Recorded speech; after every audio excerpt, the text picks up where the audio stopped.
ঠিক আছে, তাহলে আগের দিন আমাদের এই টপিকটা পড়া হয়েছিল। এই টপিকটা আগের দিন আমাদের পড়া হয়েছে যে কোনো পরপর দুটো যুগ্ম পাতের মধ্যে দিয়ে তাপের সঞ্চালন বা পরিবহন কেমন হবে। হুম। আজকে তারপর থেকে কন্টিনিউ করব। তাহলে আমরা নেক্সট পেজে চলে যাই আজকে, ফ্রেশ নতুন পেজে। এখান থেকে স্টার্ট করি। আচ্ছা, এখনো কেউ আসছে, বারবার যাওয়াটা খুব সমস্যা। এর একটা সমাধান করতে হবে। হুম, ঠিক আছে, সবাই দেখতে পাচ্ছিস? হুম, ঠিক আছে, তাহলে স্টার্ট করা যাক। সবাই দেখতে পাচ্ছে মোটামুটি। তাহলে স্টার্ট করি।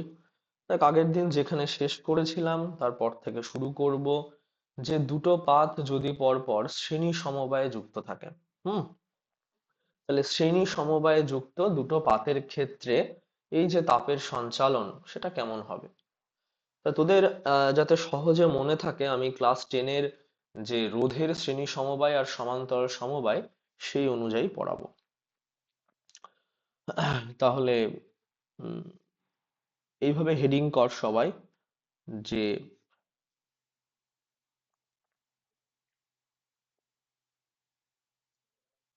শ্রেণী সমবায়ে যুক্ত,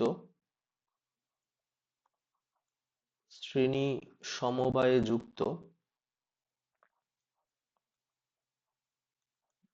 শ্রেণী সমবায়ে যুক্ত যুগ্ম পাতের মধ্য দিয়ে, যুগ্ম পাতের মধ্য দিয়ে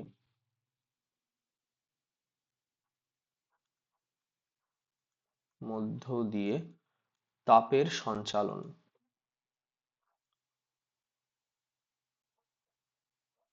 তাপের সঞ্চালন।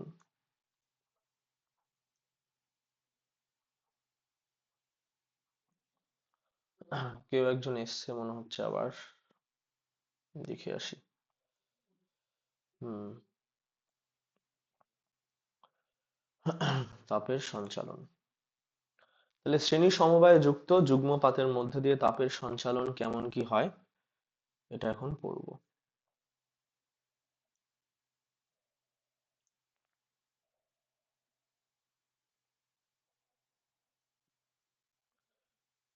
তা আমি আর যুগ্মপাত পরপর রাখছি না, তোরা বুঝে নিবি। তো এটাকে কম্পেয়ার করে পড়বো রোধের শ্রেণী সমবায়ের মতো করে।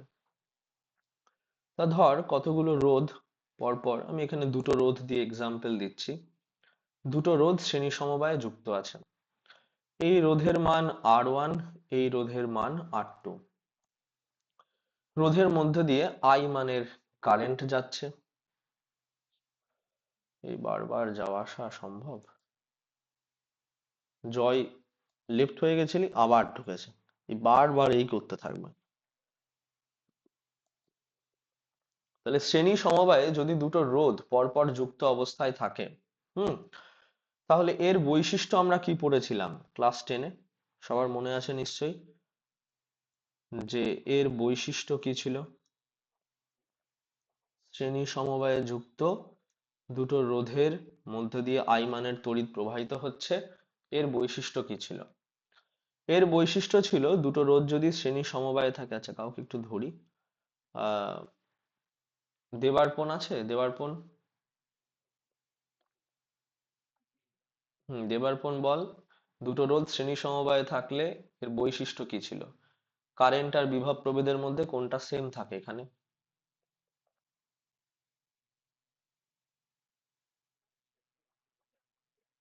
শ্রেণী সমবায়িতে কোনটা সেম থাকে? না, একদমই না। কে বলতে পারবি? শ্রেণী আয়ের মান এক থাকে, শ্রেণী সমবায়ে যুক্ত। ভাব, এটা একটা জলের পাইপ।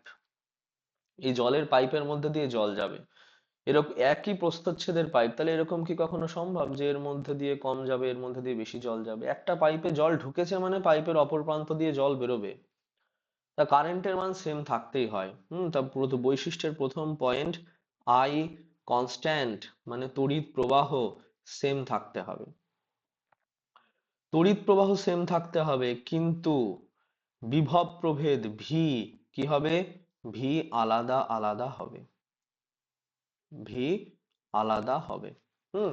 এই কনসেপ্টটাকে আজকে আমরা ইউজ করব এই পরপর দুটো পাতের ক্ষেত্রে। তাহলে ধরলাম এখানে প্রথমে একটা সরু কোনো পাইপ আছে, সেই সরু পাইপটা যুক্ত আছে একটা মোটা পাইপের সঙ্গে। সেই সরু পাইপটা যুক্ত আছে একটা মোটা পাইপের সঙ্গে।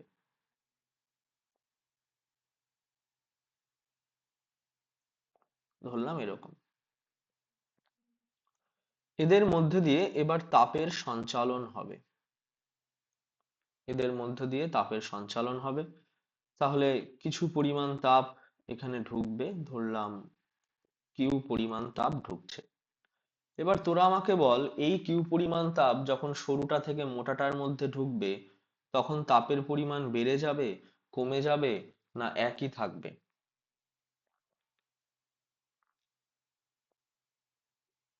তাড়াতাড়ি অ্যান্সার করবি।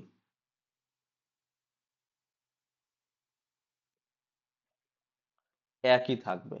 তাহলে তাপের পরিমাণ এখানে একই থাকবে, ঠিক, হ্যাঁ একদম ঠিক শুনতে পেয়েছি। তাপের পরিমাণ একই থাকবে। তাহলে আমরা এখানে তাপকে কম্পেয়ার করছি কার সঙ্গে? তাপকে কম্পেয়ার করছি তড়িৎ প্রবাহ আই কারেন্টের সঙ্গে। কারেন্ট যেহেতু রোধের ক্ষেত্রে শ্রেণী সমবায় সেম থাকতো, এখানে তাপের পরিমাণ কিন্তু সেম থাকছে। এবার ধরলাম দুটো মেটেরিয়াল আলাদা। দুটো মেটেরিয়াল আলাদা বলতে কেমন? ধরলাম এর পরিবাহিতাঙ্ক K1, এর পরিবাহিতাঙ্ক K2। হুম। তাহলে দুটোর পরিবাহিতাঙ্ক আলাদা আলাদা ধরলাম।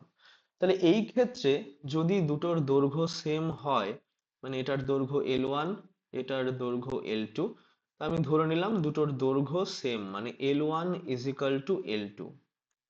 তাহলে যদি এরকম হয় তাহলে শ্রেণী সমবায়ের ক্ষেত্রে ফর্মুলা বলা যায় যে 1/k, আগের দিন যেটা করিয়েছিলাম, সরি 1 বাই হবে না, 2/k হবে।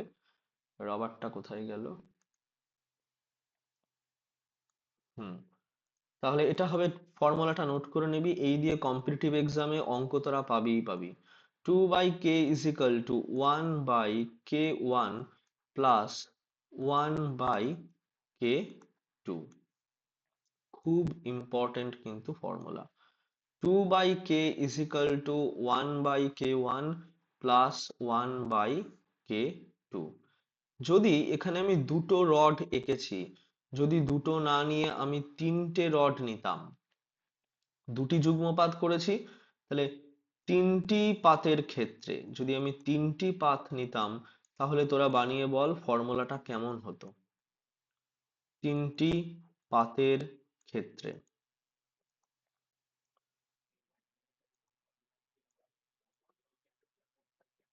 একদম ঠিক। এটা কে অ্যান্সার করলি বল দেখি, নামটা একটু। দেবার্পণ। তাহলে এখানে 3/k হয়ে যেত তিনটে পাতের ক্ষেত্রে। তাহলে 3/k ইজ ইকাল টু হতো 1/k1 plus 1/k2 plus 1/k3। জয়, কি খেলা করছিস নাকি? একবার লেফট হচ্ছিস, একবার এই হচ্ছিস, কি করছিস? তাহলে 3/k is equal two 1/k1 plus 1/k2 plus 1/k3। তাহলে আমরা শ্রেণী সমবায়ে এই ক্ষেত্রে যদি মেন বৈশিষ্ট্য বানাই, এর ক্ষেত্রে যদি আমরা বৈশিষ্ট্য বানাই, তাহলে বৈশিষ্ট্যটাকে কি বলবো? তড়িতের ক্ষেত্রে, তড়িতের ক্ষেত্রে কারেন্টের মান সেম ছিল। এইবার আমরা বলবো এই ক্ষেত্রে তাপ প্রবাহের পরিমাণ একই থাকে। তাপ প্রবাহের পরিমাণ, তাপ প্রবাহের যে পরিমাণ সেটা একই থাকে। তাপ প্রবাহের পরিমাণ একই থাকে। তাহলে আমরা এখানে কম্পেয়ার করছি কার সঙ্গে কাকে? আমরা এখানে তাপের চ্যাপ্টারে তাপের প্রবাহকে, আমরা এখানে তাপের প্রবাহকে কম্পেয়ার করছি কম্পেয়ার করছি তড়িৎ প্রবাহের সঙ্গে, তড়িৎ প্রবাহের সঙ্গে। তাহলে একইভাবে তোরা বল যে বিভব প্রভেদকে কম্পেয়ার করব কার সঙ্গে? বিভব প্রভেদকে আমরা এখানে কার সঙ্গে কম্পেয়ার করব? বিভব প্রভেদকে কার সঙ্গে কম্পেয়ার করব? কে বলতে পারবি? তড়িৎ প্রবাহ, না না, তাপ পরিবাহিতাঙ্ক হবে না। তড়িৎ প্রবাহ যেমন উচ্চ বিভব থেকে নিম্ন বিভবের দিকে প্রবাহিত হয়, তাপ ঠিক সেই একইভাবে কোথা থেকে কোথায় প্রবাহিত হয়? উষ্ণতা, একদম ঠিক। তাহলে এখানে হবে উষ্ণতা। আমরা এই চ্যাপ্টারে কিন্তু এইভাবে কম্পেয়ার করে করে পড়বো যে তড়িৎ প্রবাহের জায়গায় তাপের প্রবাহ আর বিভব প্রভেদের জায়গায় আসবে উষ্ণতা। হুম, মনে থাকবে? হুম। আচ্ছা, যদি আমাদের এরকম অঙ্ক দেয়, যদি আমাদের এরকম অঙ্ক দেয় যে, আমি এক্সাম্পল হিসাবে একটা অঙ্ক দেখাই। ধর এরকম অঙ্ক দিল যে একটা ইস্পাতের পাত আছে, একটা ইস্পাতের পাত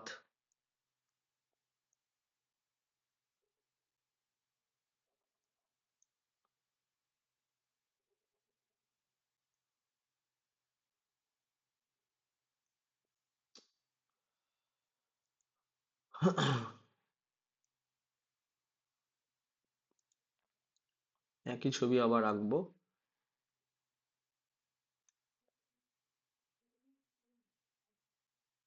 হুম, এটা ধর ইস্পাত। হুম, বা ধরলাম এটা হলো স্টিল, এটা এফি দিয়ে তৈরি আর এটা কপার দিয়ে তৈরি।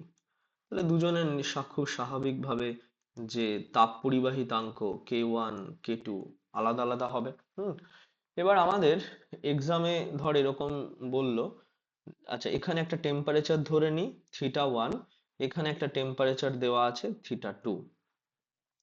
তাই এক্সামে বললো এই যে দুটো পাত এর সংযোগ স্থলের উষ্ণতা কত।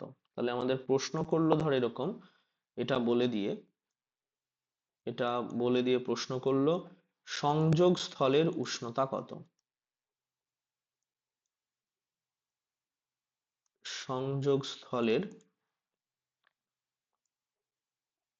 সংযোগ স্থলের উষ্ণতা কত। তা সংযোগ স্থলের উষ্ণতা কত এরকম প্রশ্ন যদি করে, তা আমি ধরে নিচ্ছি সংযোগ স্থলের উষ্ণতা হলো থিটা। তাহলে থিটা যদি সংযোগ স্থলের উষ্ণতা হয়, তাহলে থিটার মান বের করার উপায়টা কি হবে? লক্ষ্য করবি এর মধ্যে দিয়ে যে পরিমাণ তাপ যাবে এর মধ্যে দিয়েও তাপের পরিমাণ একই হবে। হুম, মানে এর মধ্যে দিয়ে যদি কিউ পরিমাণ তাপ যায়, এর মধ্যে দিয়েও কিউ পরিমাণ তাপ যাবে। তাহলে আমি এটাকে Q1 ধরলাম, এটাকে Q2 ধরলাম। শ্রেণী সমবায়ের ক্ষেত্রে এই Q1 আর Q2 এর মান কি হতে হবে? সেম হতে হবে। তাহলে Q1 এর ফর্মুলা আগের দিন আমরা পড়েছি, কি হয়? K1 লিখবো, ক্যাপিটাল A1। উষ্ণতার পার্থক্য কত? এখানে θ1 থেকে থিটার দিকে যাচ্ছে, তাহলে θ1 minus theta into small tea মানে সময়, ডিভাইডেড বাই এদের বেধ ধরলাম ডি। আচ্ছা ডি না দিয়ে L1 ধরি। ঠিক আছে, D1 ধরলাম, তাহলে L1 ও ধরতে পারিস। Is equal to K2 into capital A2। আর এখানে θ2, θ2 হবে না, থিটা মাইনাস θ2 হবে, কারণ থিটার উষ্ণতা বেশি, θ2 এর কম। Small t divided by D2। এবার যা যা মান বলে দেবে, যা যা মান বলে দেবে এই সমীকরণ সমাধান করে সেই মান বসিয়ে আমাকে থিটার মান বের করতে হবে। তাহলে সমীকরণ এই সমীকরণ সমাধান করে, এই সমীকরণ সমাধান করে থিটা এর মান নির্ণয় করতে হবে। থিটা এর মান নির্ণয় করতে হবে। তো অঙ্কের সিস্টেম নিশ্চয়ই বুঝতে পেরেছিস। এইবার একটা এরকম সেম টাইপের অঙ্ক দেখব। হুম, সেম টাইপের একটা অঙ্ক দেখব। তোরা পেজ নাম্বার বের করবি, এমসিকিউ এর অঙ্ক করব। Page number 323। হুম, ছায়া প্রকাশনী, পেজ নাম্বার 323। অঙ্ক করব 28 এরটা, 28 এরটা, 28 না সরি 27-এরটা করবো আগে, 27-এরটা করব। তাহলে পেজ নাম্বার নোট কর, পেজ নাম্বার 323, পেজ নাম্বার 323। সবার কাছে তো ছায়া প্রকাশনীর বইও নেই, সমস্যা হবে, তাই আমি অঙ্কটা সম্পর্কে একটু সংক্ষেপে বলে দিচ্ছি, তোরা পরে অঙ্কের ছবিটা তুলে নিবি। তো এখানে দুটো পাত আছে, এখানে দুটো পাত আছে, দুটো পাতের ছবি দিয়েও দিয়েছে এরা পাশে, যে একটা আছে তামা, একটা আছে ইস্পাত। দুটোর প্রস্থচ্ছেদের ক্ষেত্রফল সেম, দুটোর প্রস্থচ্ছেদের ক্ষেত্রফল সেম, এরকম দুটো পাত আছে। হুম, তাহলে একটা হলো তামা আর আর একটা ইস্পাত। যারা পারবি তারা নিজেরা কর, আর যারা বুঝতে পারছিস না তারা তাকা এদিকে। আর যারা ভাবছিস পারবি, আগের কনসেপ্ট আমি শিখিয়ে দিয়েছি অঙ্ক কিভাবে করতে হবে, তাহলে তোরা নিজেরা কর। তাহলে এটা তামা, এটা ইস্পাত। এইবার তামা ইস্পাতের পর কিছু জিনিস বলে দিয়েছে, যে তামার এই প্রান্তের উষ্ণতা 100 ডিগ্রি সেলসিয়াস, আর ইস্পাতের এই প্রান্তের উষ্ণতা 0 ডিগ্রি সেলসিয়াস। দৈর্ঘ্য বলে দিয়েছে যে এই দৈর্ঘ্যটা 18 সেমি, আর এই দৈর্ঘ্যটা হলো 6 সেমি। পরিবাহিতাঙ্ক সম্পর্কে বলেছে যে তামার তাপ পরিবাহিতাঙ্ক ইস্পাতের তাপ পরিবাহিতাঙ্কের 9 গুণ। তাহলে আমি তাপ পরিবাহিতাঙ্ককে এখানে k1 দিয়ে ধরলাম, আর এখানে আমি এটাকে k2 দিয়ে ধরলাম। তাহলে আমাকে প্রশ্নই বলে দিয়েছে k1 is equal two 9k2, মানে তামার তাপ পরিবাহিতাঙ্ক ইস্পাতের 9 গুণ হবে। তাহলে k1 is equal two 9k2, এটুকু আমাকে বলে দিয়েছে। বলে বলছে এদের সংযোগ স্থলের উষ্ণতা নির্ণয় করো। তাহলে সংযোগ স্থলের উষ্ণতা, এখানে আমি ধরলাম সংযোগ স্থলের উষ্ণতা থিটা হবে। তাহলে আমাকে থিটার মান বের করতে বলেছে। থিটার মান বের করার উপায়টা কি তোরা অলরেডি জানিস, কেবলই আমি করে দেখিয়েছি, এই যে ফর্মুলা সামনে লেখা আছে, তাহলে সেই ফর্মুলায় ভ্যালুগুলো বসাবো। তাহলে বাকি ভ্যালুগুলো একটু লিখে নি। বাকি ভ্যালুগুলো কি বলেছে, থিটা ওয়ান, থিটা ওয়ান দেখ বলেছে 100 degree Celsius, theta one 100 degree Celsius. থিটার মান বের করতে বলেছে। আবার এখন কে জয়েন হচ্ছে এত বেলায়?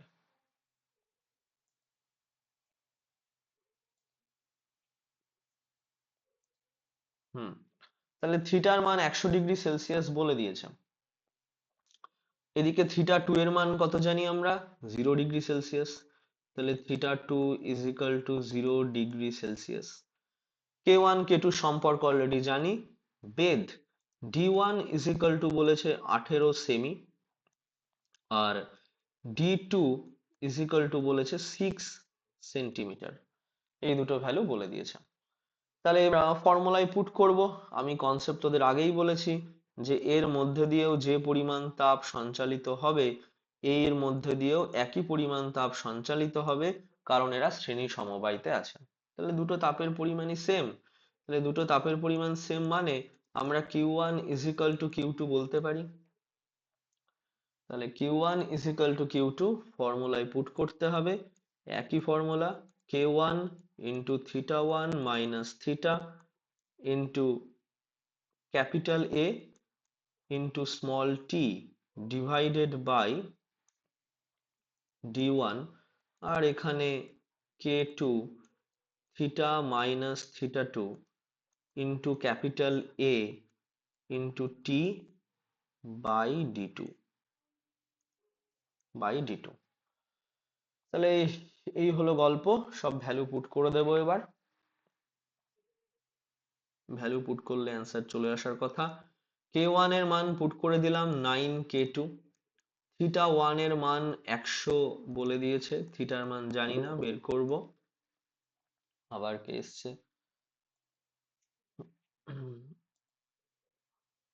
শুভজিৎ, কি ঘুমিয়ে পড়েছিলি নাকি? ও, এতক্ষণ ধরে খাচ্ছিলি? হুম। তাহলে এ টি কেটে গেল, এ কেটে গেল, টি দুপাশে দেখ, দুপাশে ক্যাপিটাল এ টি কেটে গেল। তাহলে নিচে ডি ওয়ান এর মানটা পুট করে দেব। ডি ওয়ান কত আছে আবার, 18। এখানে কে টু থাকলো থিটা -0। ডি টু এর মান কত জানি আমরা, 6। সব ভ্যালু পুট করে দিলাম। এবার অপারেশন করব। কে টু উপরে আবার কেটে যাচ্ছে, এখানে 6 কাটবে 18 কে, মানে 3 যাবে। এই 3 কাটবে আবার 9 কে, এখানে যাবে 3। তাহলে পড়ে থাকবে কত, 300 - 3 থিটা ইজিক্যাল টু থিটা। তাহলে 4 থিটা ইজিক্যাল টু 300।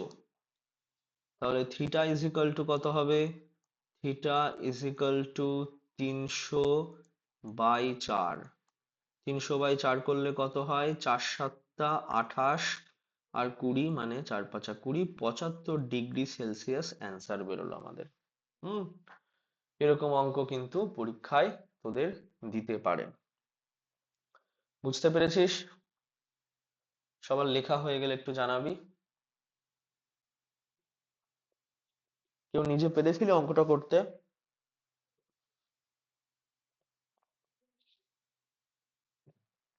সবার কাছে যদিও ছায়া প্রকাশনী নেই।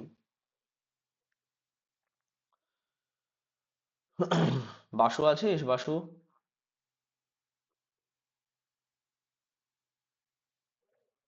হুম। সবাই বইটা একটু সামনে খুলে বসবি যাতে দেখতে সুবিধা হয়।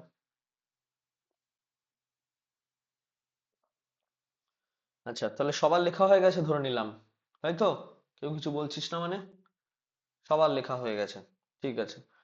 তাহলে আমি নেক্সট পেজে চলে যাই। তাহলে আমরা এখনো পর্যন্ত যা যা করলাম একবার দেখিয়ে দিই একটু। আমরা এখনো পর্যন্ত এইটুকু পড়েছি: শ্রেণী সমবায় যুগ্ম পাতের মধ্য দিয়ে তাপ সঞ্চালন, তড়িতের সঙ্গে তাপকে কিভাবে কম্পেয়ার করতে হয়, এখান থেকে কি কি পরীক্ষায় অঙ্ক আসতে পারে দেখলাম। এবার নেক্সট পেজে চলে যাব। Next page. কি ব্যাপার, চাপা ঘুরে যাচ্ছে কেন? হুম। তাহলে এইবার আমরা পরের সমান্তরাল সমবায়টা পড়বো। শ্রেণীটা কমপ্লিট করলাম, এবার পড়বো সমান্তরাল সমবায়। সমান্তরাল সমবায়।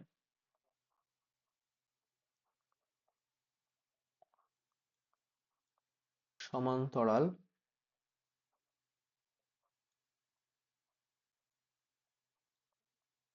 সমবায়। তাহলে একই রকম ভাবে আমি একটু তড়িতের কথা আগে বলে নিই যাতে তোদের বুঝতে সুবিধা হয়। তড়িতের ক্ষেত্রে সমান্তরাল সমবায় কেমন ছিল, রোধ কতগুলো রোধ এরকম পরপর পরপর যুক্ত অবস্থায় থাকতো। এই রোধগুলোর দুই প্রান্তে কি সেম থাকতো, এই রোধগুলোর দুই প্রান্তে বিভব সেম থাকতো, ঠিক, বিভব পার্থক্য সেম থাকতো, R1 R2 R3। তাহলে একটু আগে আলোচনা হয়ে গেছে, তড়িতে যদি বিভব সেম থাকে তাহলে এই সমান্তরাল ফলকগুলোর মধ্যে দিয়ে কি সেম থাকবে, সমান্তরাল ফলকগুলোর মধ্যে দিয়ে কি সেম থাকবে, দুপাশে কি সেম থাকবে? হ্যাঁ, একদম ঠিক, দুপাশে উষ্ণতা সেম থাকবে। কেউ আবার এসছে, কে এসছে, সৈকত। হুম। তাহলে উষ্ণতা সেম থাকবে। তাহলে একটু ছবিটা দেখি কেমন ছবি হবে এর। তা পরপর দুটো লাইন টানবো আমরা।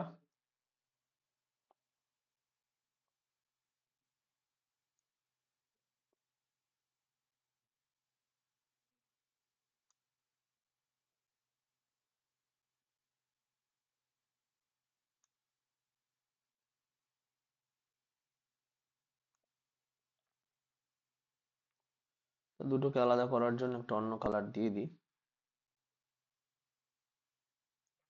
তো দুটো পাত এরকম ভাবে আলাদা আছে। এবার এর তাপ পরিবাহিতাঙ্ক ধরলাম আমি K1, এর তাপ পরিবাহিতাঙ্ক K2। এখন দেখ এদের কি মজার ব্যাপার, এখানে দু প্রান্তে বিভব সেম থাকে, রোধের দুই প্রান্তে রোধের দুই প্রান্তে বিভব একই থাকে, রোধের দুই প্রান্তে বিভব একই থাকে। এই ক্ষেত্রে তাহলে কি হবে, এই ক্ষেত্রে রোধের দুই প্রান্তে উষ্ণতা সেম থাকবে। সরি, রোধ কেন বলছি, এখানে রোধ বলা যায়, তাপীয় রোধ বলতে হবে, তাহলে এমনি রোধ বলা যাবে না। এখানে আমরা বলবো পাতের বা ফলকের দুই প্রান্তে উষ্ণতা সেম থাকে।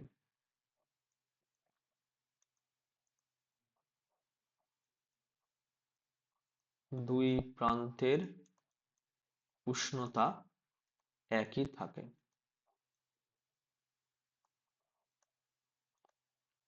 একটু আলাদাভাবে মনে রাখবি যে এখানে আমি কম্পেয়ার করলাম কার সঙ্গে কাকে, এখানে আমি কম্পেয়ার করলাম উষ্ণতার সাথে বিভবকে।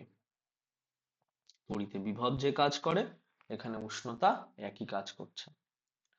এবার তাপ আসবে, খুব স্বাভাবিক ব্যাপার, তাপ এখানে আসবে, কিন্তু তাপ কিন্তু দুজনের মধ্যে দিয়ে সেম এবার আর হবে না।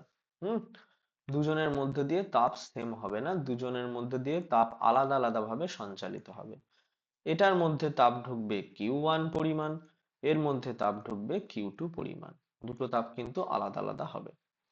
কিন্তু এদের দুপাশের উষ্ণতা দুজনের সেম, এর এপাশে উষ্ণতা θ1, এর এপাশে উষ্ণতা θ1, এর এখানে θ2, এর এখানেও θ2। আর যা ছবি এঁকেছি তাতে দৈর্ঘ্য, প্রস্থচ্ছেদের ক্ষেত্রফল, এগুলো সবই সেম থাকবে। আমি যে দুটো পাত এঁকেছি, এই দুটো পাতের ক্ষেত্রে যে তুল্য তাপ পরিবাহিতাঙ্ক, তুল্য তাপ পরিবাহিতাঙ্ক, তুল্য তাপ পরিবাহিতাঙ্ক K ইজ ইকাল টু হবে K1 plus K2 divided by 2। খুব ইম্পর্টেন্ট ফর্মুলা, মনে রাখবি। তাহলে তুল্য তাপ পরিবাহিতাঙ্ক হবে K is equal to K1 plus K2 divided by 2। শ্রেণী আর সমান্তরালে আলাদা আলাদা ভাবে মনে রাখবি। হুম, যদি তিনটে হতো তাহলে কি হতো, তিনটির ক্ষেত্রে, তাহলে তিনটি পাতের ক্ষেত্রে, তিনটি পাতের ক্ষেত্রে, তাহলে তিনটি পাতের ক্ষেত্রে নিজের অ্যান্সার বল, কি লিখতাম, কে ইজ ইকাল টু, হ্যাঁ, তাহলে K1 plus K2 plus K3 divided by 3, এরকম ভাবে পরপর পরপর পরপর চলতে থাকবে। যা,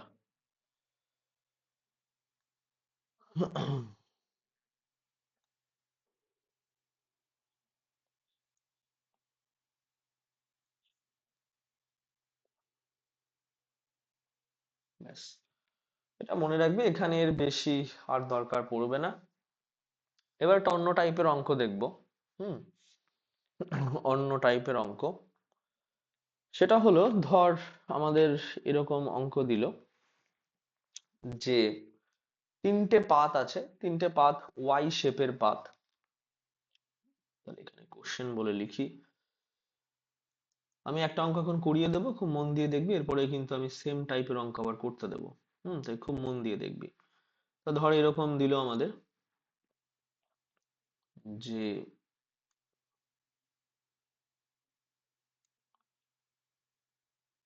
তিনটে এরকম পাত আছে।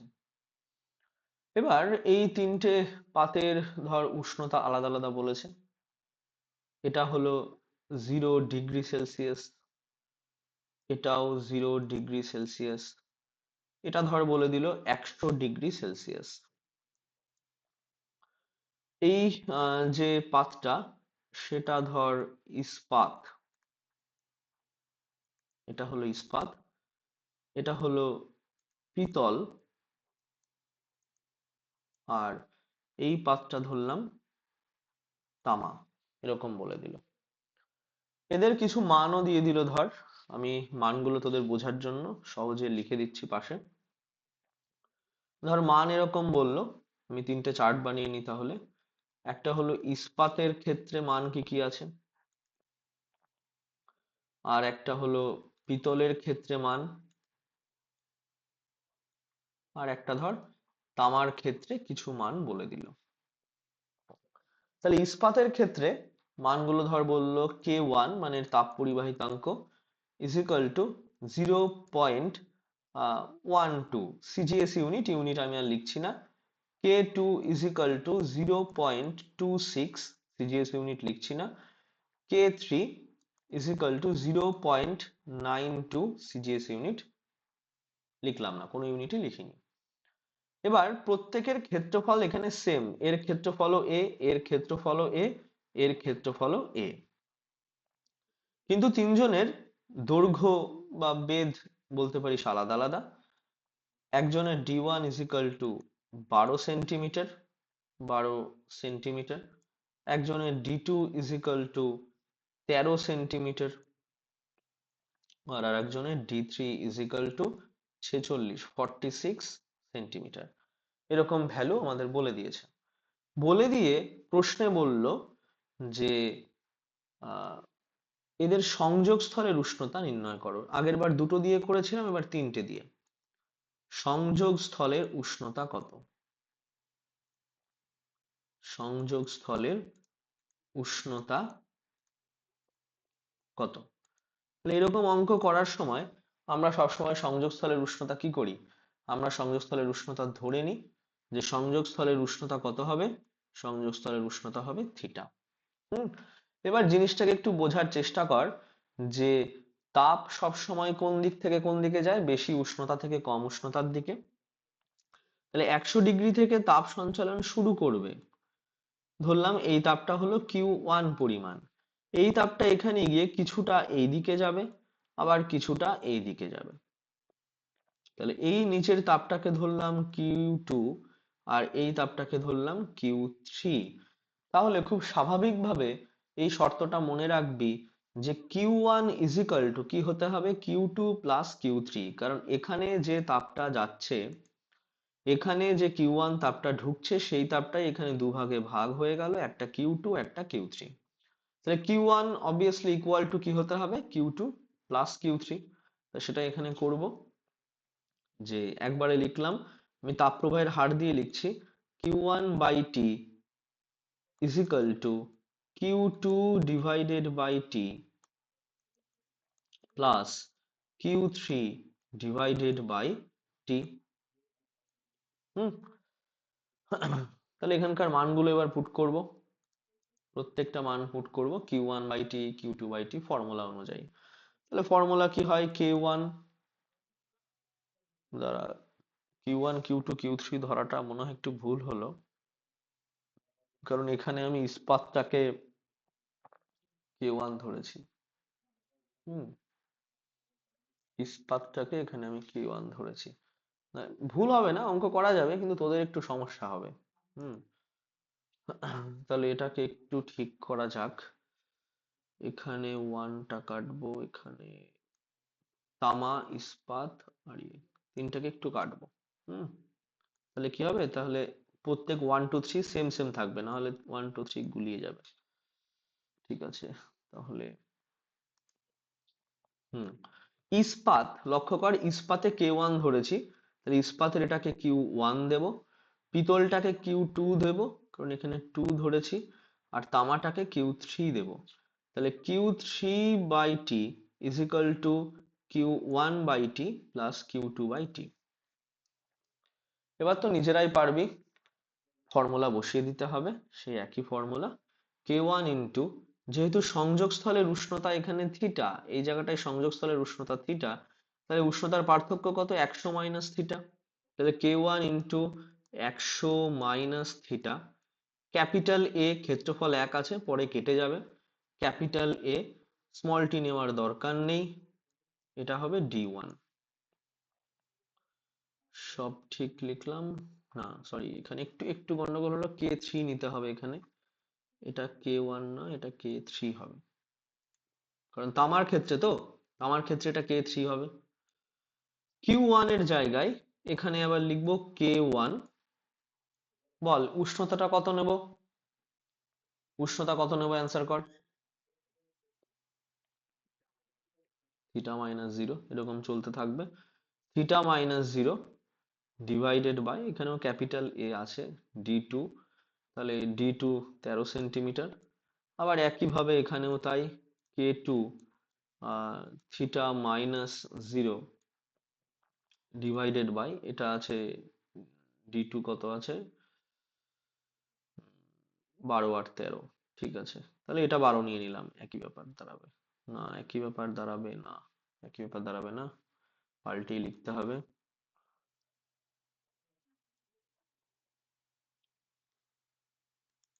তাহলে K1 এর নিচে ভ্যালু ছিল 12, তাহলে এখানে 12 হবে, আর এখানে 13। ব্যাস।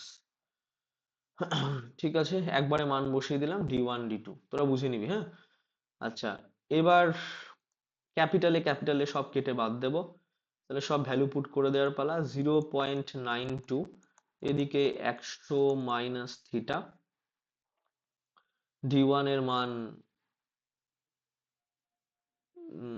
এটা D3 হবে, তাহলে 46। এটা হবে D3। 1 2 3টা এখানে খুব কমপ্লিকেটেড হয়ে গেছে, 1 2 3 নেওয়াটা। তাহলে এখানে 3 নেব, ব্যাস ঠিক আছে। আর তারপর এখানে K1 এর মান পুট করে দেব 0.12। থিটা যেরকম আছে থিটা থাকবে, ক্যাপিটাল এ তো কেটে গেল, ডিভাইডেড বাই 12, প্লাস K2 এর মান 0.26। থিটা যেরকম আছে থাকবে, ডিভাইডেড বাই 13। ব্যাস, এবার তো আমার আর করার কিছু নেই, তোরা নিজেরা সলভ করবি। দুপাশ থেকে দেখ, এখান থেকে পয়েন্ট উঠে যাবে, এখান থেকেও পয়েন্ট উঠে যাবে, এখান থেকেও পয়েন্ট উঠে যাবে। হুম। তাহলে পয়েন্ট যদি সব সাইড থেকে উঠে যায়, এখানে 12 12 কেটে যাবে, এখানে 12 12 কেটে যাবে, তাহলে 12 12 কাটলে এখানে শুধু থিটা পড়ে থাকবে। আর এখানে 13 আর 26 কেটে 2 থিটা পড়ে থাকবে। এখানে 46 আর 92 মানে 2 হবে, তাহলে 2 × 100 মাইনাস থিটা।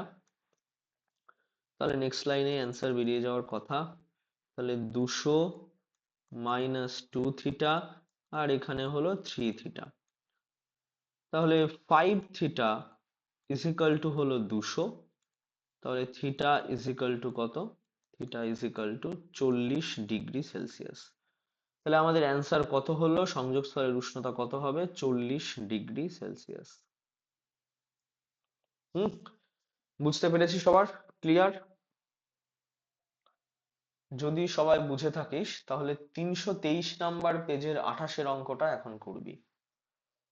323 নাম্বার পেজের 28-এর অঙ্ক।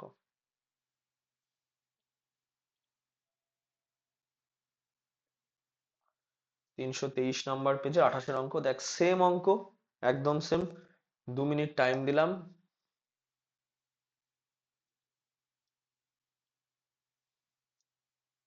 323 নাম্বার পেজের 28-এর অঙ্ক। তুষার আছিস? দেখি একটু কে কে আছে, অনেকেই তো আসছে যাচ্ছে। হুম হুম হুম। আহ, ও, তোদের তো 7টা, আচ্ছা আচ্ছা, ঠিক আছে, তাহলে তোদের জন্য আমি অঙ্কটা একটু শুরুটা বলে দিই, একই রকম অঙ্ক। তো আমি এখানে প্রশ্ন লিখে দিচ্ছি, কপি করে নেবি একটা, হ্যাঁ? একই রকম সেম ছবি হবে। আহ ছবিটা একটু এঁকে দিই।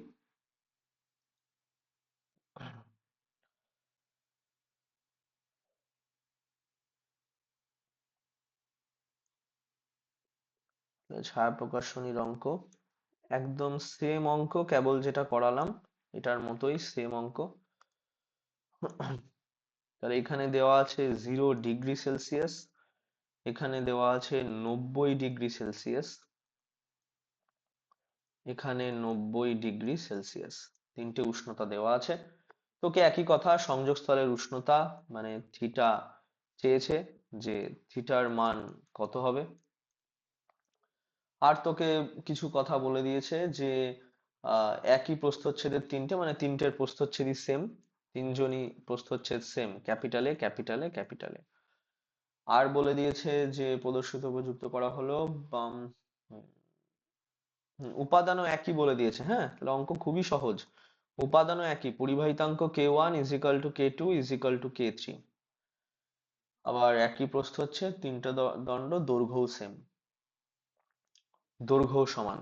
তাহলে সবই সমান এখানে। তোকে শুধু থিটার মান বের করতে হবে আগের নিয়মে। পারবি কুনাল?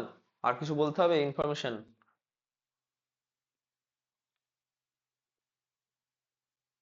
কুনাল? কর, থিটার মান নির্ণয় কর।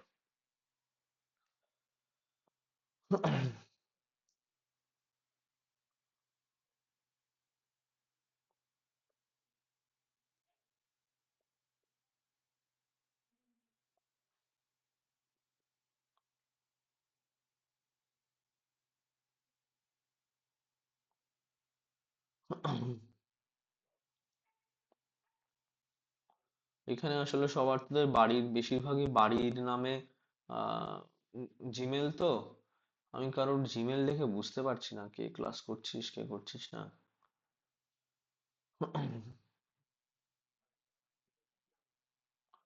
আহ, তোকে দেবো দায়িত্বটা পরের দিন। তুই 5 মিনিট আগে ঢুকে অ্যাটেন্ডেন্স নিবি সবার, হ্যাঁ? হুম। তো শুভজিৎ, অঙ্ক হয়েছে এটা? 28-এরটা। আর আমাদের কলেজের শুভজিৎ কোথায়? কলেজের শুভজিতের তো কোনো আওয়াজ নেই আজকে দেখছি। এসব তো লেলা অঙ্ক নাকি? হুম। আমাদের এই কলেজের যে শুভজিৎ, ও হলো একটা শব্দের আহ, বলা যায় সৃষ্টিকর্তা। হুম। সেটা হলো লেলা শব্দটা। ওর কাছে সবই সহজ। হুম। তো সব অঙ্কের আগে পরে এই শব্দটা ইউজ করে। এটা আমি শুনিনি কোনোদিন, তবে এই শব্দটা আমি প্রথম ওর থেকেই শুনেছি। তাই এটা বাংলা মাস্টাররা ভালো বলতে পারবে। ভবিষ্যতে হয়তো ব্যাকরণ বইতে শুভজিতের নাম থাকবে, ব্র্যাকেটে কলেজিয়েট দেওয়া থাকবে।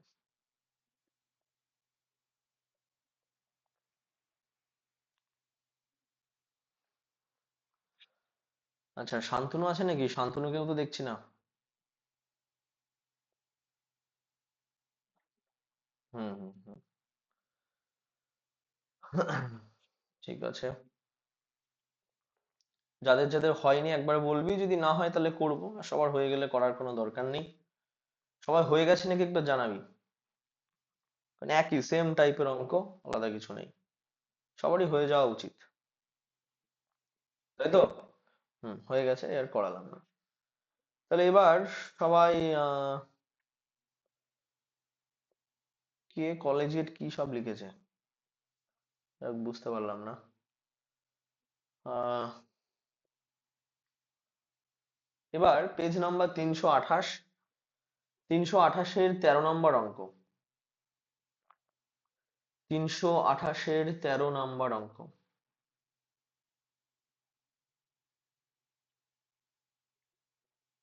পেজ দেখেছিস সবাই? 328-এর 13 নম্বর অঙ্ক।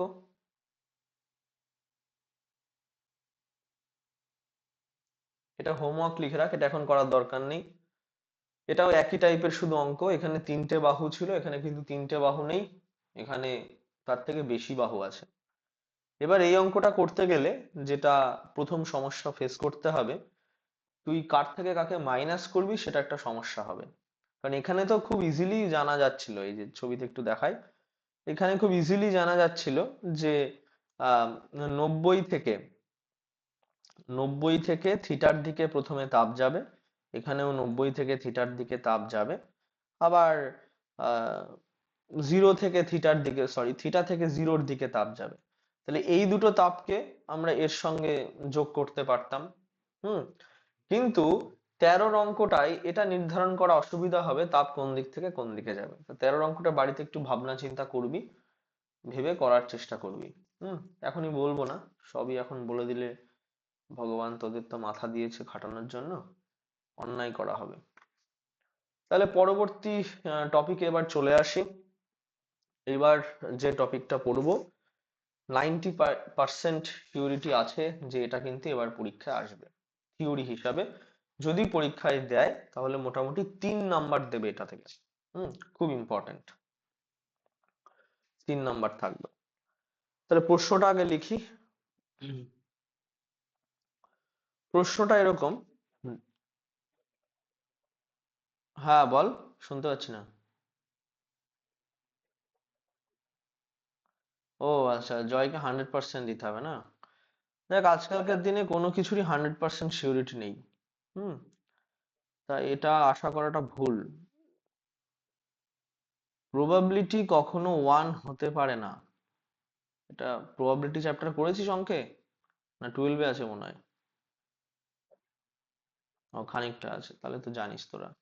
হুম। বাস্তব রিয়েল লাইফে 100% প্রবাবল বা পুরোপুরি প্রবাবিলিটি সম্পন্ন কিছু হয় না। কিছু না কিছু কম নিতে হবে। ওই জন্য 90% বললাম। কি হয়? ও আচ্ছা আচ্ছা। হ্যাঁ সেটা হচ্ছে। হুম। হ্যাঁ না, এটা জয়ই পারে বাস্তবের নিয়মটাকে লঙ্ঘন করতে। হুম। তাহলে জয়ের জয় ফিজিক্সের সূত্র লঙ্ঘন করে দিচ্ছে। ঠিক আছে। ঠিক আছে, ওকে আর ডিস্টার্ব করিস না, ওর একটু শান্তি প্রয়োজন। হুম। দেখ এবার পরের টপিক। পরিবর্তনশীল বেধের ফলকের মধ্যে দিয়ে তাপের পরিবহন। পরিবর্তনশীল পরিবর্তনশীল বেধের বেধের ফলকের মধ্যে দিয়ে, এটা খুব ইম্পর্ট্যান্ট, মানে বলতে পারি সেই চ্যাপ্টারে 3টে সবচেয়ে ইম্পর্ট্যান্ট থিওরি আছে। আগের দিন একটা করিয়েছি, আজকে একটা করাচ্ছি, পরের দিন একটা করাবো। পরিবর্তনশীল বেধের ফলকের মধ্যে দিয়ে তাপের পরিবহন। তাপের পরিবহন খুব ইম্পর্ট্যান্ট, মন দিয়ে শুনবি, না বুঝতে পারলে প্রশ্ন করবি। তো এখানে পরিবর্তনশীল বেধ বলতে কি, মানে কি বোঝানো হচ্ছে বা কি নেওয়া হচ্ছে সেটা একবার দেখবো। তা ধর যে কোনো একটা জলাশয় আছে। হুম। কোনো একটা জলাশয়, ধর এরকম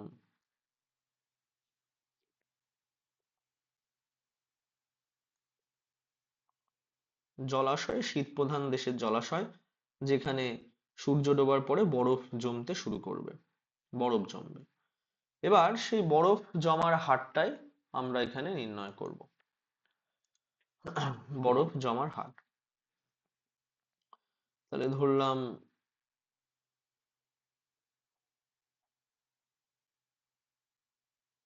এরকম আছে। তো এখানে বরফ জমবে। তা ধরলাম এক্স বেধের বরফ জমেছে।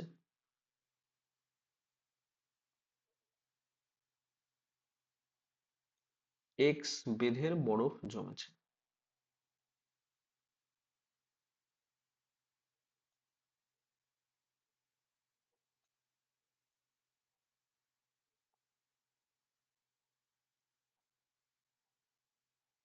এরকম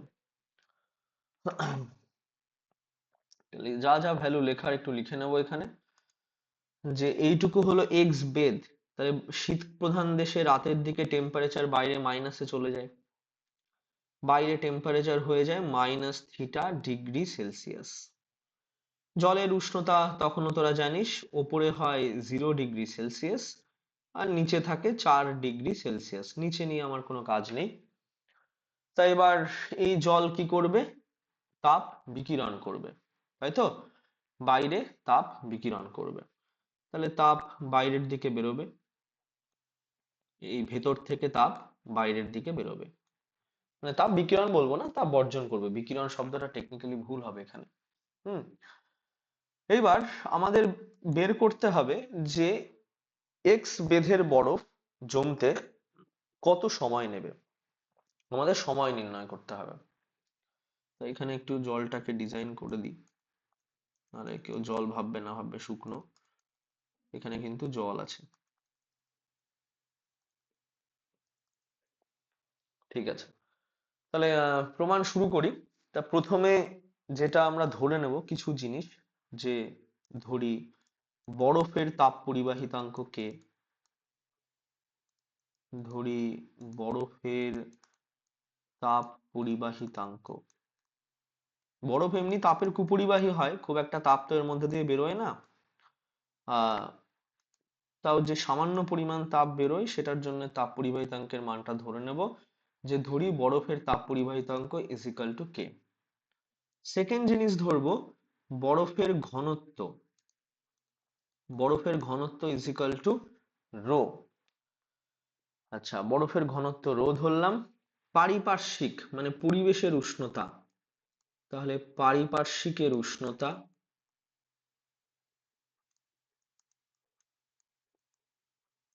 পারিপার্শ্বিকের উষ্ণতা এটা -θ°C ধরে নেব, -θ°C।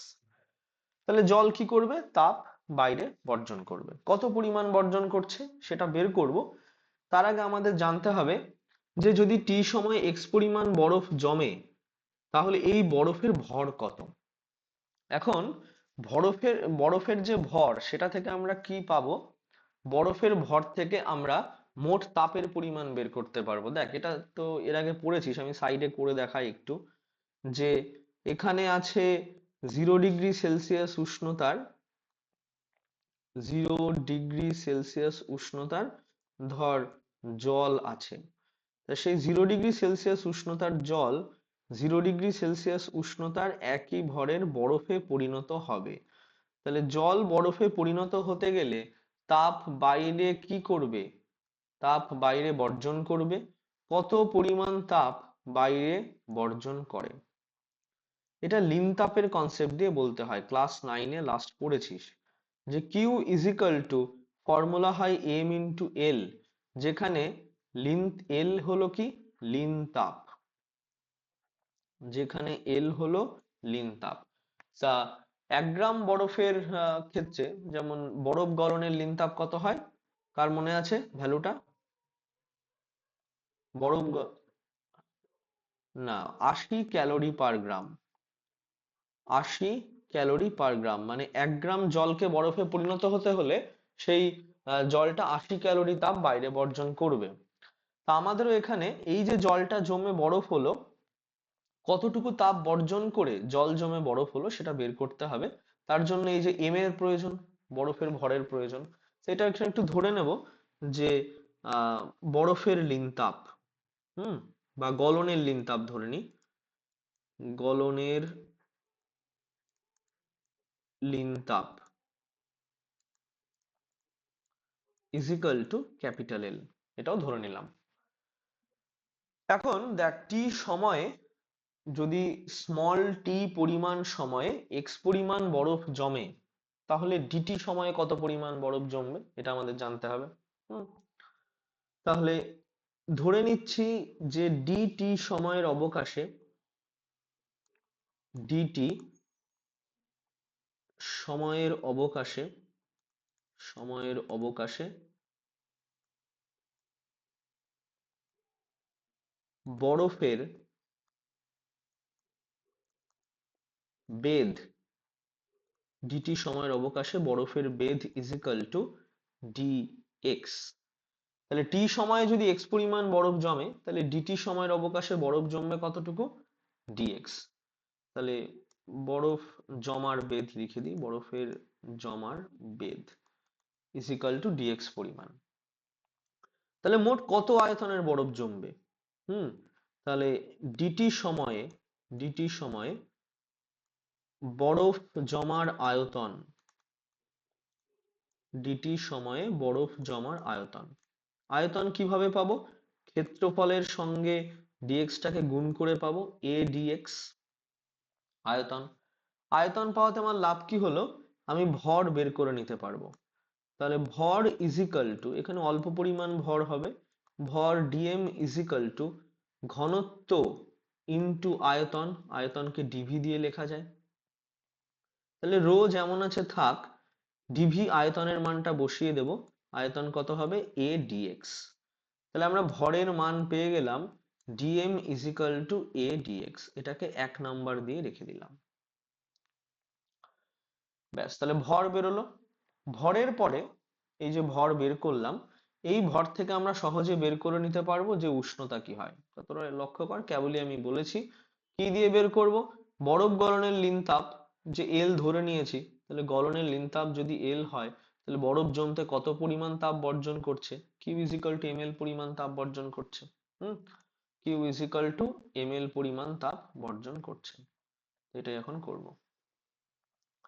তাহলে লিখবো যে ডিএক্স বেধের বরফ জমতে, ডিএক্স বেধের বরফ জমতে জল দ্বারা বর্জিত তাপ, জল দ্বারা বর্জিত তাপ। তাহলে তোরা নিজেরা বলবি বর্জিত তাপ কি হবে, DQ is equal to DM into L. লিন তাপের ফর্মুলায় বসিয়ে দিলাম। ডিএম এর মান কত হয়, capital A rho DX into capital L, A rho DX into capital L. তাহলে তাপের পরিমাণ পেয়ে গেলাম, এটাকে 2 নাম্বার দিয়ে রাখবো, এটাকে 2 নাম্বার দেবো। এবার 2 নং সমীকরণকে উভয় দিকে টি এর সাপেক্ষে অবকল করব। তাহলে বা এভাবেও লিখতে পারি 2 নং, হ্যাঁ ওটাই করি। 2 নং সমীকরণের উভয় দিকে ডিটি দিয়ে ভাগ করে পাই, উভয় দিকে ডিটি দ্বারা ভাগ করে পাই,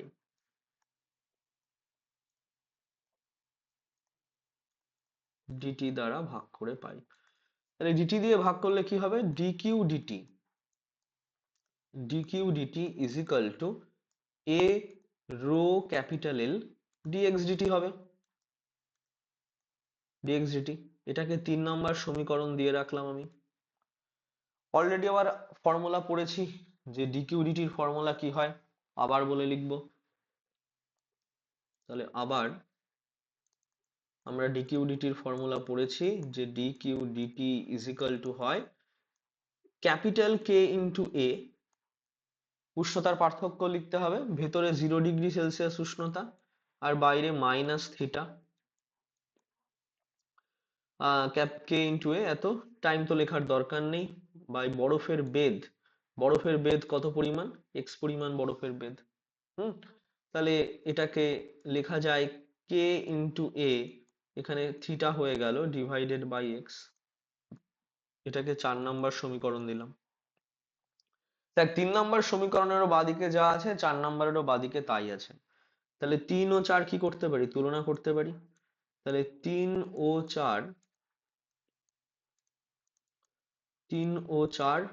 তুলনা করে পাই। তাহলে 3 ও 4 তুলনা করে কি পাবো, দেখ এখানে A rho L, A rho L DX DT লিখলাম is equal to K A theta by X. তো অলরেডি বুঝে গেছিস আমাকে যে সময় বের করতে হবে, সেই সময় আমি কিভাবে বের করব, কোন পদ্ধতিতে বের করব।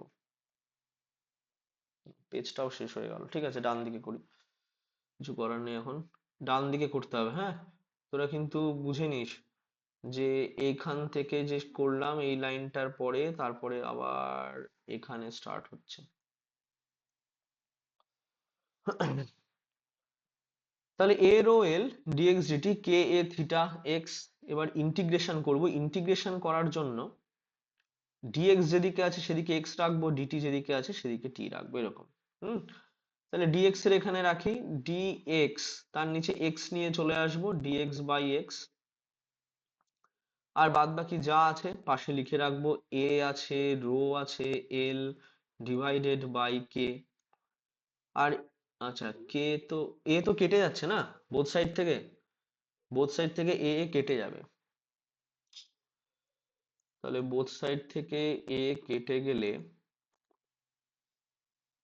কি কি পড়ে থাকছে, rho L by K theta এরকম কিছু পড়ে থাকবে, rho L by K theta, rho L by K theta লিখলাম, ডিএক্স বাই এক্স থাকলো, এখানে পড়ে থাকবে আর ডিটি। আমরা উভয় দিকে ইন্টিগ্রেশন করব, কিন্তু ইন্টিগ্রেশন করার সময় লিমিট নিয়ে নিতে হবে, যে এটা হলো 0 থেকে টি সময় হবে, 0 থেকে টি সময় যখন 0 সেকেন্ড তখন বরফের বেধ ছিল x1, টি সময়ে বেধ হয়েছে x2। তাহলে ইন্টিগ্রেশন করব, আমি না ডিটি এর ইন্টিগ্রেশনটা বাঁ দিকে লিখছি, তাহলে t is equal to rho L যেরকম ছিল থাক, rho L by K theta, এখানে ডিএক্স বাই এক্স এটার ইন্টিগ্রেশন করলে ln x চলে আসছে, কিছু একটা গন্ডগোল হয়েছে, এক্স তো উপরে থাকার কথা, এক্সটা নিচে লিখলাম, এক্স তো উপরে থাকার কথা। হুম হুম হুম, ঠিক, এক্স তো উপরে থাকবে, এখানে থাকবে এক্স। সেটুকু মুছে দিই, এক্স এখানে থাকবে, তাহলে এক্স ডিএক্স। তাহলে এবার ইন্টিগ্রেশন করব, তাহলে ইন্টিগ্রেশন হবে এক্স স্কোয়ার, তাই তো, X square divided by two, এই ইন্টিগ্রেশনের নিয়ম সবার মনে আছে, আপার লিমিট বসালাম x2, লোয়ার লিমিট বসালাম x1। এইবার ভ্যালু পুট করব, রো এল বাই টুটা বাইরে বেরিয়ে আসলো, টু কে থিটা, আর এখানে পেয়ে যাব x2 square minus x1 square.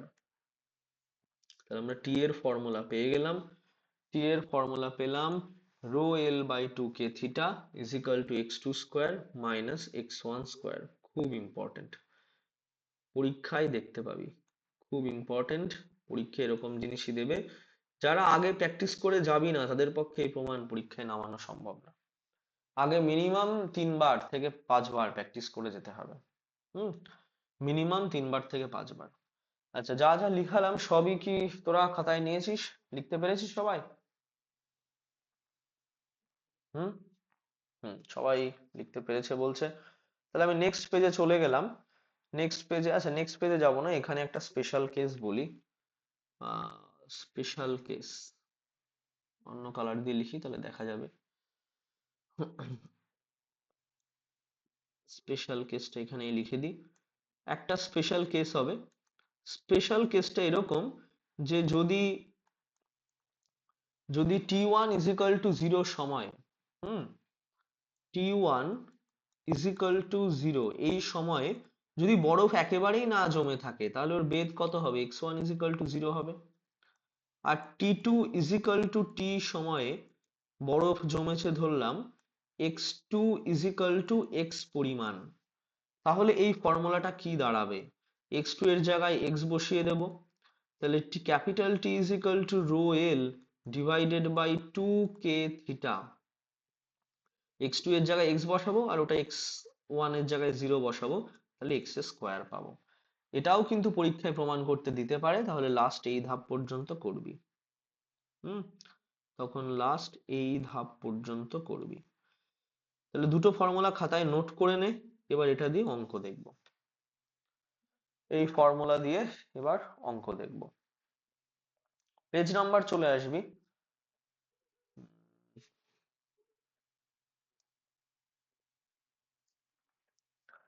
Page number 326, 326-এর 2-এর অঙ্ক করতে হবে, 326-এর 2-এর অঙ্ক সবার লেখা হয়ে গেছে, আমি তাহলে পেজ সরিয়ে নিলাম, আর এই পেজে জায়গা নেই। তাহলে 226-এর 2-এর অঙ্ক,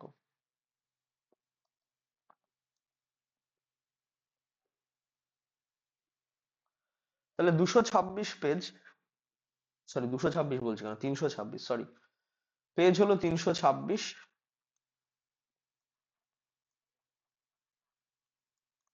পেজ 326, অঙ্কের নাম্বার হলো 2, অঙ্কের নাম্বার 2। এখানে অঙ্কটা কি বলছে, যাদের বই নেই তোরা একটু শুনবি, একটি হ্রদের জলের ওপর 10 সেমি পুরু বরফ রয়েছে, তাহলে তোকে বলে দিয়েছে যে x is equal two 10 centimetre, 10 semi পুরু বরফের কথা বলেছে, বরফের উপর বায়ুর তাপমাত্রা মানে থিটা বলে দিয়েছে, 15 মানে -15°C। এবার মাইনাসটা তো ভেতরে গিয়ে ক্যান্সেল আউট হয়ে যায়, ওই জন্য আমি মাইনাস নিলাম না। তোর যদি এতে সন্তুষ্টি না হয় তাহলে তুই এখানেও মাইনাস নিবি, এখানেও মাইনাস নিবি। -θ = -15°C। কি হারে প্রতি বর্গ সেন্টিমিটার ক্ষেত্রফলের ভিতর দিয়ে, তাহলে কি হারে বলেছে, কি হারে মানে আমাকে কিন্তু Q/T এর মান বের করতে বলেছে। কি হারে মানে আমাকে Q/T এর মান বের করতে বলেছে, তাই তো? হুম হুম Q/T শুধু না, এখানে আবার বলেছে প্রতি বর্গ মিটার, ঠিক আছে, ওটা আমি পরেই লিখছি। Q/T এর মান বের করতে বলেছে। প্রতি বর্গ সেন্টিমিটার মানে আমাকে ক্ষেত্রফল ক্যাপিটাল এ বলে দিয়েছে 1 সেন্টিমিটার স্কোয়ার। ক্ষেত্রফল 1 সেন্টিমিটার স্কোয়ার। আর বলে দিয়েছে তাপ পরিবাহিতাঙ্ক কে ইজিক্যাল টু 5 ×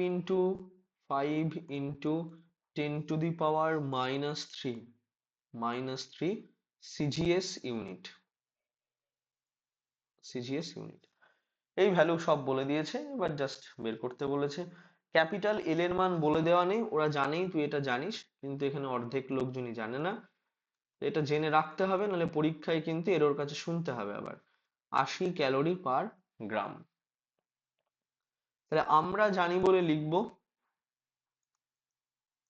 আমরা জানি। তাহলে আমরা জানি যে বরফ কত সময় জমবে। টি ইজিক্যাল টু টি ইজিক্যাল টু আচ্ছা এটা হুম তাহলে টি ইজিক্যাল টু কেবলই যে ফর্মুলা দেখলাম, ρl/2k θ। আহ এখানে তো এক্স বসে যাবে ডাইরেক্ট, এক্স স্কোয়ার হবে। দেখি আগের পেজে ওটা আমি এক্স স্কোয়ার নিয়েছিলাম তো, তোরা দেখতে একবার। আগের পেজে লাস্টে এক্স স্কোয়ার করেছিলাম। এক্স স্কোয়ারই করেছিলাম, ঠিক আছে। তাহলে এক্স স্কোয়ার নেব। ব্যাস, সব মান এখানে মোটামুটি দেওয়া আছে। কি বের করতে হবে তাহলে? কে এর মান, এক্স এর মান দেওয়া আছে। টি এর মান, সময়টা বের করতে হবে। কি কি চেয়েছে? না, সময়ও বলে দিয়েছে। বরফের প্রতি বর্গ সেন্টিমিটারের ভেতর দিয়ে কি পরিমাণ তাপ প্রবাহিত হচ্ছে। হুম তাপ সম্পর্কে কিছু বলেনি, Q/T বের করতে বলেছে। ঠিক আছে, সময়টা বের করে নে, সময় দিয়ে পরবর্তীতে করে নেওয়া যাবে। তাহলে বরফের যে ঘনত্ব 1 হয়, এটা 80। এখানে 2 × k এর মান বসিয়ে দেব 5 × 10⁻³ থিটা হবে 15। আর এদিকে আছে এক্স স্কোয়ার। তাহলে এক্স স্কোয়ার কত বলেছে? 10 এর স্কোয়ার। 10 এর স্কোয়ার। তোরা এটা ক্যালকুলেট করবি, করে দেখবি কত মান আসে। করা যাবে, খুব একটা কঠিন ব্যাপার না এখানে। 5 × 2 = 10, এখানে তো শূন্য, তাহলে 5 2 কেটে 80 কাটা যাবে। 8 দিয়ে 15, ঠিক আছে, তাও ফ্র্যাকশন পয়েন্টটা চলে আসবে। যাই হোক, টি বের করবি এখান থেকে। টি বের করার পরে তোকে কিউ বের করতে হবে। হুম আহ তাহলে তখন Q/T এর ফর্মুলা এরকম বসাবি, Q/T = ক্যাপিটাল কে ইন্টু এ। এটা তো একবারেই বেরিয়ে যেত, তাহলে এত কিছু দিয়েছে কেন? এখানে তো বরফের কনসেপ্ট কাজে না লাগালেও হয়ে যেত। এই ফর্মুলা দিয়ে ডাইরেক্ট হয়ে যাচ্ছিল, capital K into A, θ2 - θ1 K theta, divided by D. D মানে এখানে এক্স। এই ফর্মুলা দিয়ে তো ডাইরেক্ট হয়ে যাচ্ছে, কে আছে, এ আছে, থিটা আছে, এক্স আছে। হুম আচ্ছা, এই অঙ্কটা এটা আর আলাদা করে এই ফর্মুলা কাজে লাগবে না, এখানে এই ভ্যালুগুলো বসিয়ে দিবি ডাইরেক্ট। কে এর মান বসিয়ে দিবি 5 × 10⁻³ ক্যাপিটাল এ 1 দেওয়া আছে, থিটা দেওয়া আছে 15, ডিভাইডেড বাই এক্স। এক্স দেওয়া আছে 10। এটা তো খুবই সহজ অঙ্ক ছিল, একবারে এখান থেকে বেরিয়ে যাবে। হুম তাহলে 10 উপরে গেল, 5 × 15 = 75 হবে, ইন্টু 10⁻⁻4। আর হুম তাহলে অ্যান্সার কত আছে? 0 পয়েন্ট। ঠিক আছে, এটাই answer. 0.0075 calorie second inverse centimetre inverse two. হুম, এই পাঁচটা করার দরকার নেই, এটা তোরা কেটে দিবি, হ্যাঁ, এটা করার দরকার নেই, এই ফর্মুলা এখানে কাজে লাগছে না। আচ্ছা, অন্য অঙ্ক দেখি, অন্য অঙ্কে কাজে লাগবে কিনা। বরফের অঙ্ক, এখানে হ্রদের কথা দেখে ভাবলাম এই দিয়ে অঙ্ক দিয়েছে, কিন্তু এটা দিয়ে অঙ্ক দেয়নি। হুম,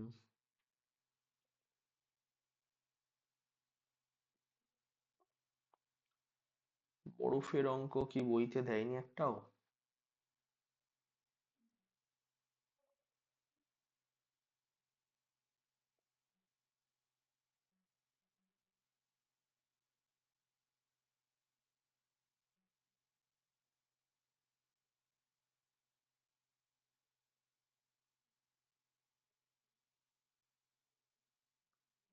না, হ্যাঁ তো নেই। হুম,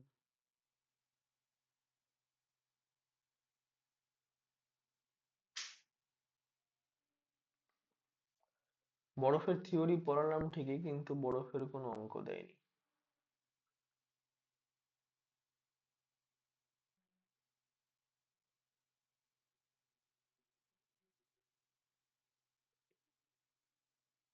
না, বরফের কোনো অঙ্ক নেই, দাঁড়া একটু এমসিকিউটা দেখে নি। এমসিকিউটা দেখে নি, কিন্তু এই অঙ্ক পরীক্ষায় আসবে। হুম, অঙ্ক খুব ইম্পর্টেন্ট। এই থিওরি বেশি ইম্পর্টেন্ট, থিওরি তো দেবেই, অঙ্ক আসতে পারে, ফর্মুলা মুখস্থ রাখবি।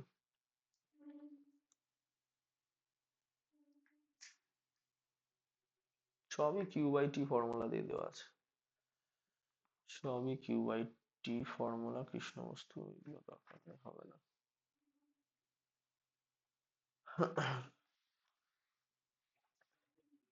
কত নাম্বার বলতো?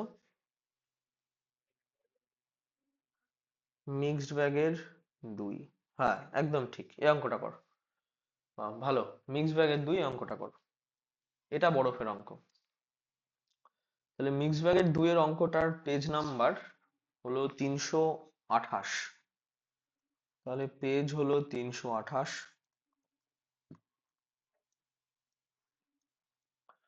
328 পেজের 2 এর অঙ্ক। যাদের বই নেই একটু শুনে নে। কোনো জলাশয়ের উপর 5 সেমি পুরো বরফ আছে, তাহলে এক্স ইজিক্যাল টু 5 সেন্টিমিটার। উপরের বায়ুর উষ্ণতা থিটা ইজিক্যাল টু 10, মানে -10, তাহলে মাইনাস মাইনাস দুপাশে নিলে ওই +10ই হবে, তাহলে 10 ডিগ্রি সেলসিয়াস। আহ কত সময় পর বরফের বেধ দ্বিগুণ হবে চেয়েছে। তাহলে বরফের বেধ দ্বিগুণ হবে, তাহলে এটা যদি x1 = 5 সেমি হয়, x2 = দ্বিগুণ মানে 10 সেন্টিমিটার হতে হবে। আরো কিছু ভ্যালু বলে দিয়েছে। কি কি বলেছে? বরফের তাপ পরিবাহিতাঙ্ক, মানে K1 এর মান 0.0052 সিজিএস ইউনিট। বরফের ঘনত্ব rho is equal to 0.92 gram per centimetre cube. বরফ গলনের লিন তাপ capital L is equal to 80 calorie per gram বলে দিয়েছে। সময়ের চেয়েছে যে টি ইজিক্যাল টু কত হবে। দেখ, ওই ফর্মুলা দিয়ে ডাইরেক্ট অঙ্ক হয়ে যাবে। হুম, তাহলে ফর্মুলা কি ইউজ করব? আমরা জানি বলে লিখব। আমরা জানি t is equal to rho L by 2k theta x2 square minus x1 square. সব ভ্যালুগুলো পুট করে দিবি। রো এর ভ্যালু 0.92, ক্যাপিটাল এল হলো 80, 2k এর মান বলে দিয়েছে 0। আচ্ছা, এখানে k1 ধরা দরকার নেই, k ধরলেই হবে, এখানে k ধরলেই হবে। তাহলে k এর মান 0.0052, আর থিটার মান 10। তাহলে x2 স্কোয়ার বসাতে হবে, মানে 10 এর স্কোয়ার মাইনাস 5 এর স্কোয়ার। হুম, তাহলে ক্যালকুলেশন কত দূর করা যায় দেখি।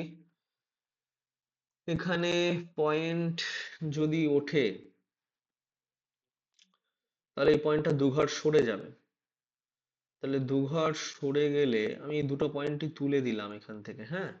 তাহলে দুটো পয়েন্ট তুলে এখানে আমি 100 নিয়ে চলে আসলাম। তাহলে এই জিরো তো কাটা যাচ্ছে। আর কিছু কাটা যাচ্ছে কি? আর কিছু যাচ্ছে না। এখানে 2 দিয়ে 52 8, এটা তো হুম 4 দুগুনি 8, এখানে 4 দিয়ে যাচ্ছে 13। আর আর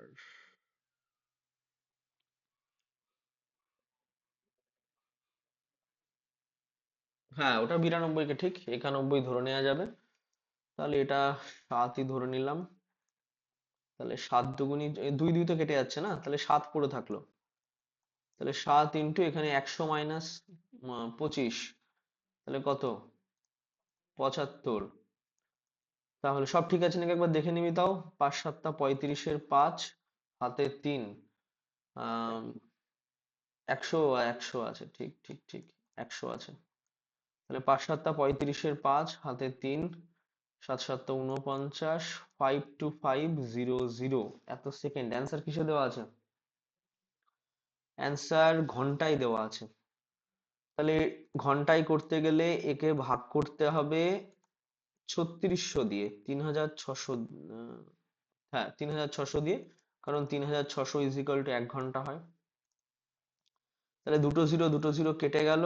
525 ভাগ 36 কত হয় নিজেরা কর। 36 অক্ষে 36 গেল। আর এদিকে পড়ে থাকবে 12 আর 4 16, 165। 165 4 দিয়ে যায়, 4 6 24, তাহলে এদিকে থাকছে 165, 4 6 24-এর 4, হাতে 2, 144। তাহলে 6 21 হচ্ছে এখানে 210। তাহলে 210-কে আবার কত দিয়ে যায়? 36 আহ 6 দিয়ে যায়। তাহলে 14.6, নাকি 7 দিয়ে যাচ্ছে? না, 6ই যাচ্ছে। 14.6 কেন এরকম আছে? বল। 5 দিয়ে যাচ্ছে না? 5 দিয়ে যাচ্ছে, ঠিক। 14.5 অ্যান্সার আসছে তাহলে।